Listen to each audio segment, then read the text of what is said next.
welcome to your all-active Reserve and Veterans TV series.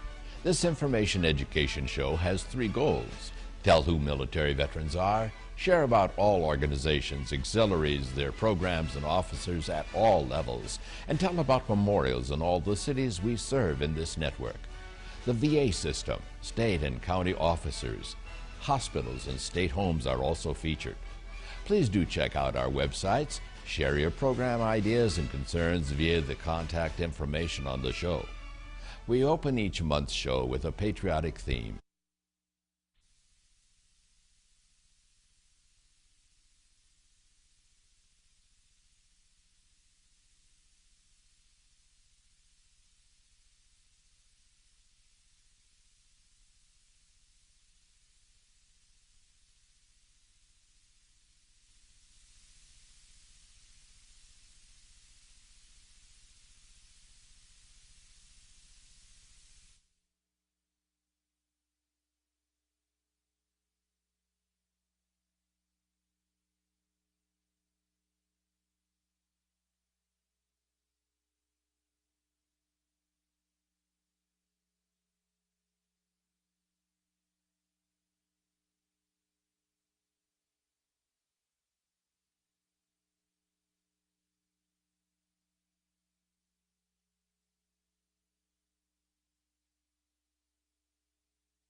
Going by, and the commander presently of this Veterans Memorial is your name? Richard Paulson.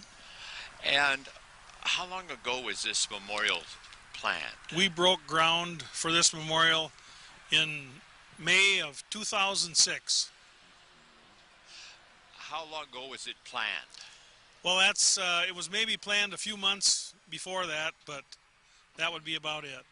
Just a few months. And who were some of the main people in charge of this? Well, the Legion has a memorial committee that has done the work to get the ball rolling. We've had all kinds of scrap metal drives and can collections and dinners and breakfasts and whatever it took to raise some money, and we're still in the process of raising money. We're not done yet. This is about a $200,000 memorial, and the statue alone was $120,000. Who produced that statue? The statue came through Rochester Memorial, Jeff Anderson Memorial, and the artist was Paul Reefer. He was from Alden Conger, but actually he lives in St. Paul. Thank you so much for joining us again for Vets Visits, our April program being number 157.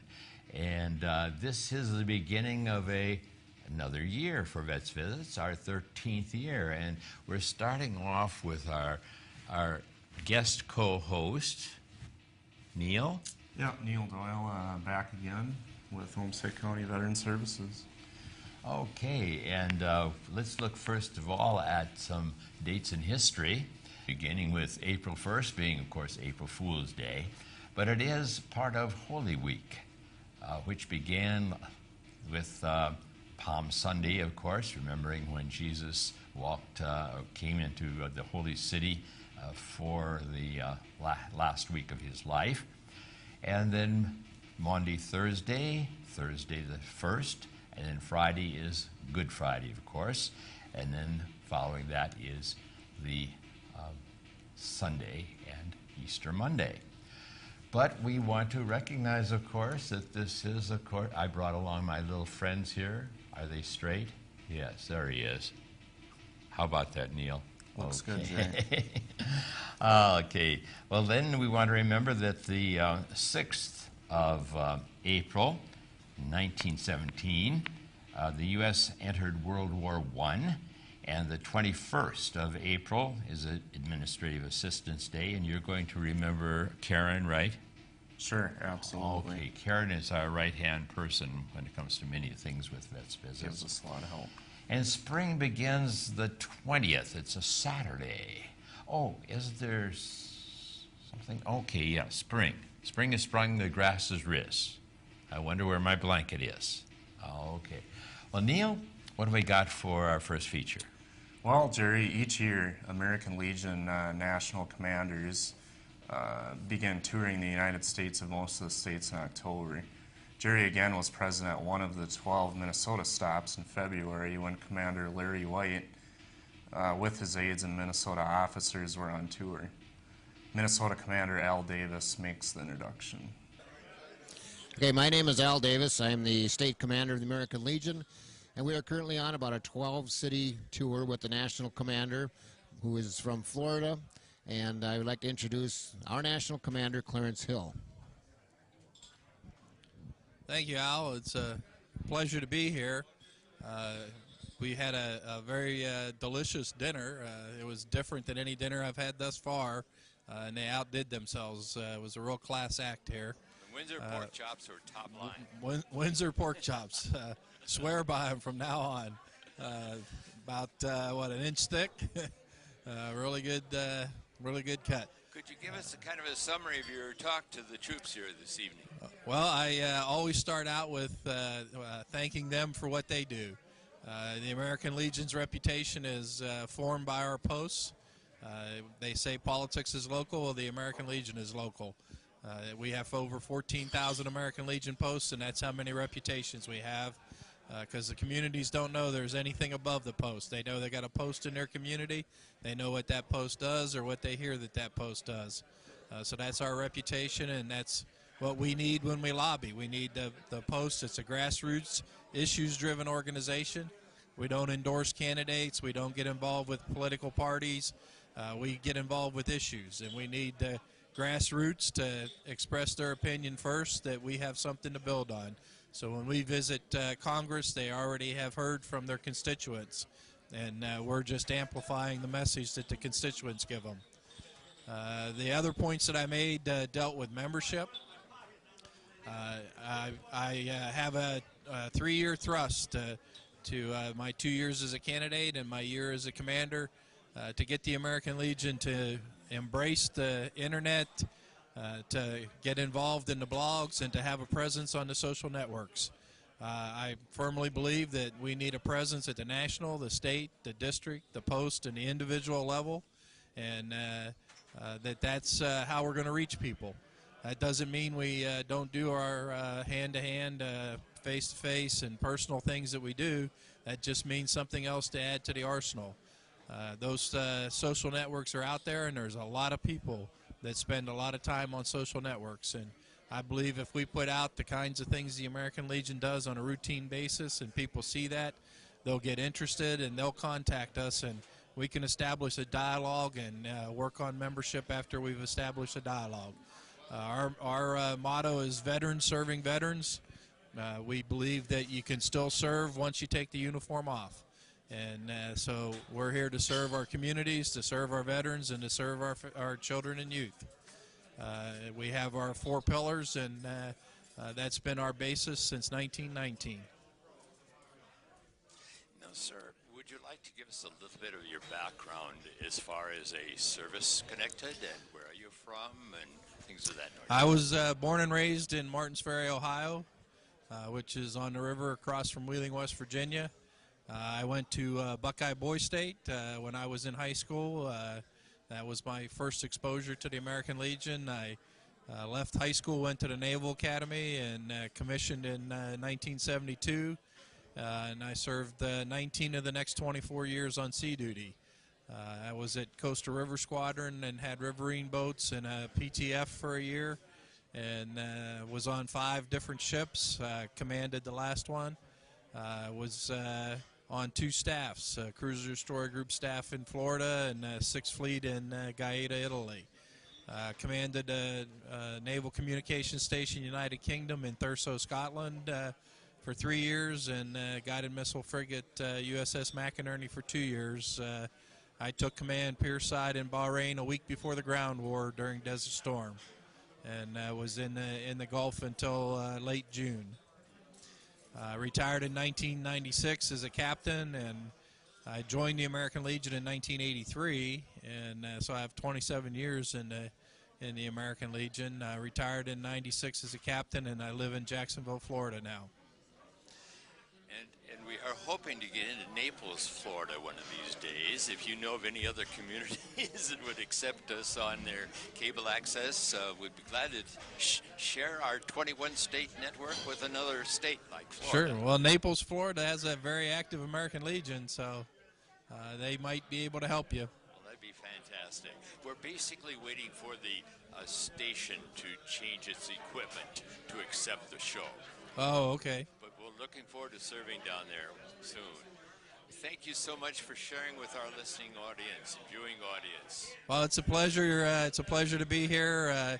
I encourage people to visit www.legion.org, and you can learn all about the organization and all of the social networks that we're on, and all of our programs. Everything is on that website. So thank you for having me.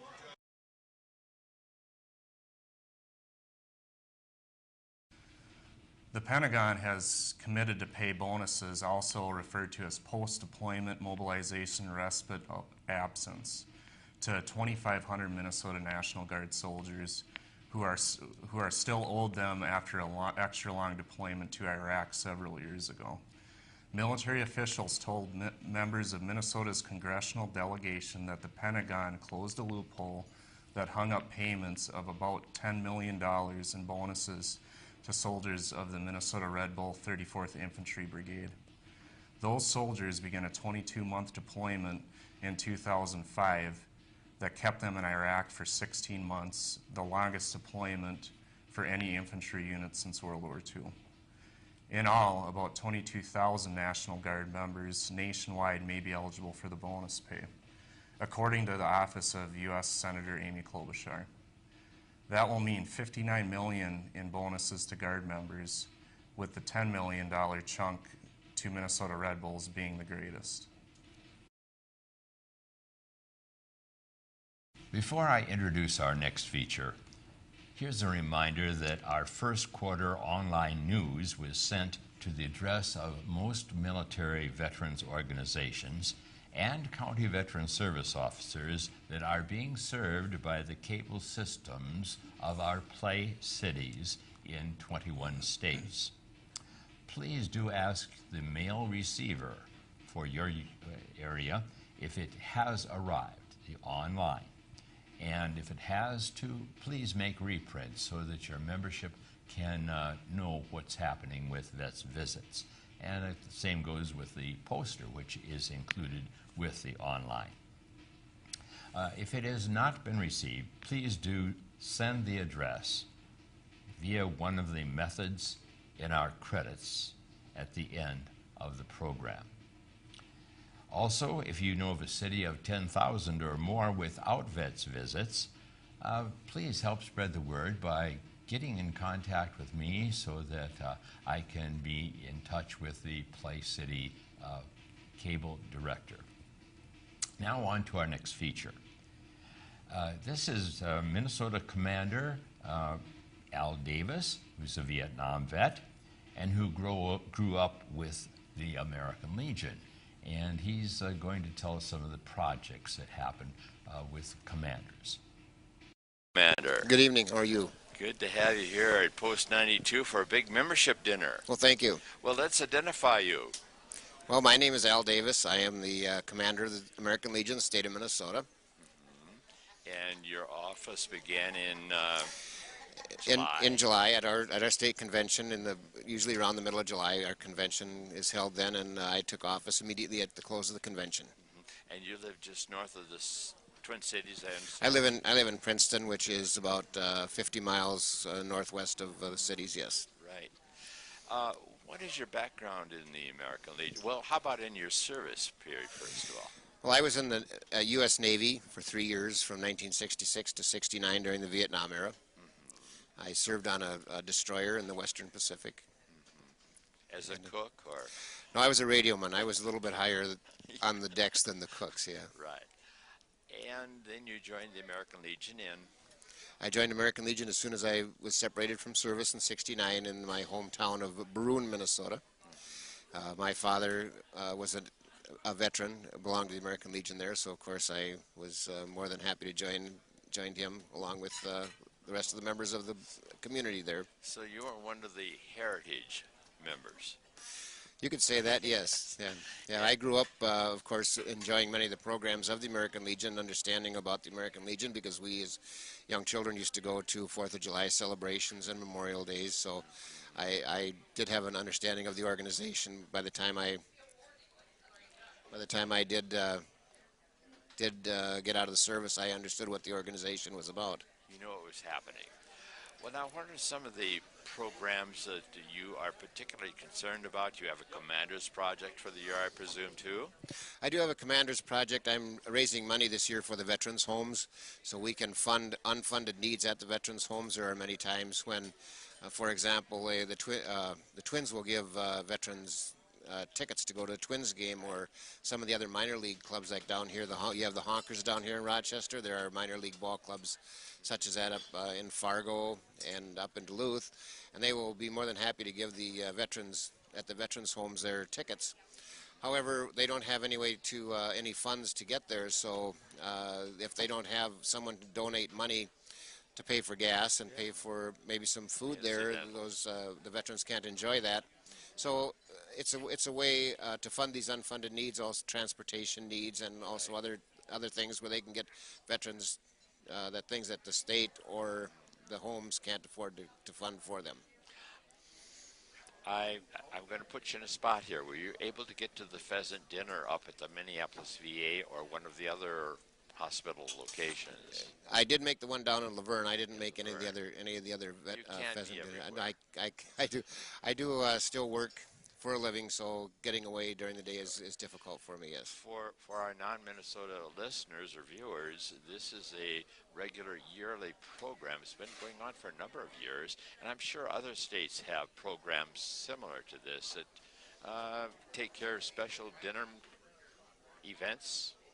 Yes, we of course have 5 veterans homes in the state of Minnesota, as well as VA facilities at St. Cloud and Minneapolis, and they have pheasant dinners where they serve all the residents and the patients of those facilities each year. Sure. Well, any other special projects that you're concerned about? Other than the normal programs of the American Legion, of course, we're always concerned about Legion Baseball Oratorical Program, Boys and Girls State, which we want to encourage you once again that the posts get involved in, that the membership gets involved in those posts, because they do enrich the lives so much of our youngsters as they go through school and go through their education, that they are afforded the opportunities not only to attend these programs, but to get scholarship dollars as well to further their education as they go on. Now, because this is a special event tonight, you're going to have a special little message that you want to share?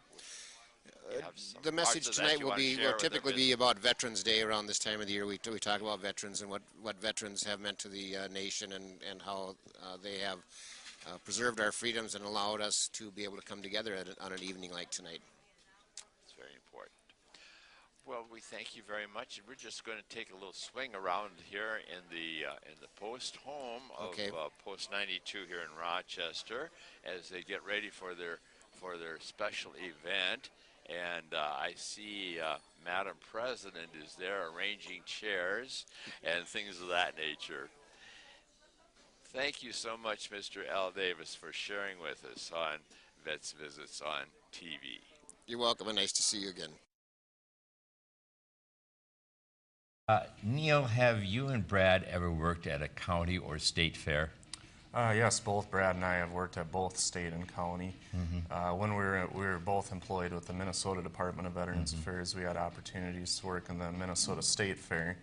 And Brad has since every other year worked at the state fair in the role of a county veteran service officer.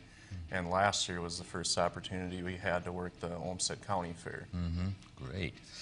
Well, military organizations, American Legion, VFW, AMVETS, what have you, are very privileged to be able to share at many of these events. If your county has a fair, please do help them to get the organization that you belong to out into the public's eye by sharing what your organization does.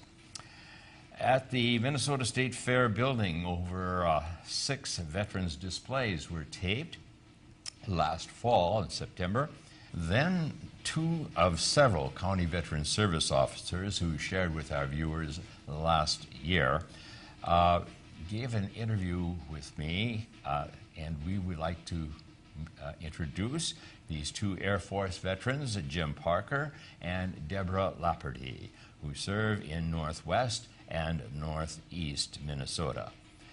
Now, remember, the room is very noisy with so many people, so do plan to listen carefully as they share the many ways that county veteran service officers work for you veterans, both in war and peacetime veterans too. So let's give a listen, shall we? Actually, what are the things that you do for gentlemen and women who come with special needs, perhaps, or maybe they've just been discharged? What is the first thing you do? Well, among there's 5 or 6 probably real core duties, and the top one I think is to be there when they need someone to talk to. We try to publicize our jobs, our roles. We reach out and talk to veterans if we see them on the streets, and we're there to help them. And probably the bulk of what I do is ensuring that they're signed up, eligible and signed up for VA medical benefits. And then there's a whole range of other VA benefits that they earn through their honorable service, and Deb can probably go into that a little bit. There's benefits such as disability compensation we file for veterans. There's also pension benefits and widows' pension benefits also. There's many widows that don't even realize that they are maybe eligible for some benefits. Burial benefits, burial flag, burial benefits, markers. What else? VA home loans. The state of Minnesota is really out front on veterans issues in my mind, and we got to thank our Minnesota Department of Veterans Affairs and our governor. We've got another program through the state to help veterans and their widows and their families called the State Soldiers Assistance Program, and that's a program to help if they're disabled, can't work for a short period of time, get them energy assistance and maybe a stipend. We can do hearing aids, eyeglasses, depending on their Get them work. connected with the VA system. Say again? You can get them connected with the VA system. Well, we get them connected with the VA system, but this is also a Minnesota State program that I will spend time with too. You were talking about, getting signed up, bringing in their discharge form. There are many vets I've talked to who have not been aware that this is something you should do. This is older vets. The more recent ones, of course, they're meeting in the reintegration process of, perhaps over in Wisconsin or somewhere. They're connecting to know that they must sign up locally. Well, within just the last 2 weeks, I've had 2 Vietnam veterans from my county, and I serve Roseau, Warroad, Greenbush, Badger, Strathcona, and Roosevelt. And I've had 2 Vietnam veterans come in who have never signed up, never come into the courthouse to inquire. And I talk to them, and they say, basically just say, I wasn't ready, but now I am. So it's not easy to get them to come in unless they're willing to. We do newspaper articles, we do radio, and we go to the veterans organizations and talk. But until a veteran is really ready to come in, and sometimes it's seeing them in the grocery store or seeing her in the pharmacy and saying, come see me. Within a couple months after I got discharged back in June of '55, I was in the Brown County Courthouse in Aberdeen and found out what I needed to do. And I've transferred my papers because this is important wherever a vet lives, right? Transfer your papers to whatever county you're in. And I've done it at least a half dozen times, maybe a dozen times. You get around. Right. Did you want to add to that? Well, the other thing too is we just had a veteran that came by the table and said, I'm not sure if I'm a veteran. If you're in doubt, if you're a veteran, you need to get a hold of your county veteran service officer. He had 10 years in the Marines. You're a veteran. If you did 10 years in the Marines, you are a veteran. A lot of people think that they have to be a wartime veteran in order to be considered a veteran. To enter some organizations, you do. True, like the VFW or something. American Legion. But for the county veteran service office, if you've got any question rights. as to what your status is, come in and talk to us. Excellent point. The only reason why we have these jobs is to help veterans and their families. Well, folks, I thank you so much for this general overview and some specifics as well that veterans and their families and dependents need to know about. Well, thank you very much. We're glad to be there. Before we close our show off for this month, I have a special announcement to make. On the May issue of Vets Visits, I plan to introduce to you our newest addition to our Vets Visits family.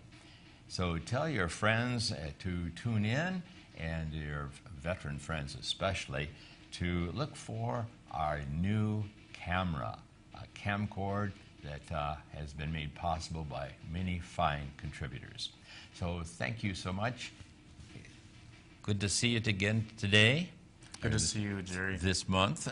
Always a pleasure. Okay. Take care, and plan to be with us again next month, won't you, for Vets Visits on TV.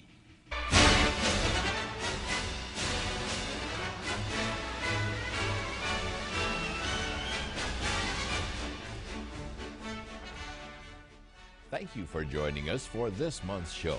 Seen in over 350 communities for over 3,500 half-hour periods.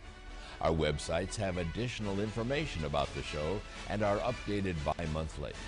To contact us, you are welcome to use one of these electronic methods. For all ground mail with questions, suggestions for future programs, you may use this address. Our IRS nonprofit status is 501c3, Information Education. The Minnesota Commissioner of VA and these state-level organizations believe in and endorse Vets Visits. Join us next time, won't you, for Vets Visits on TV.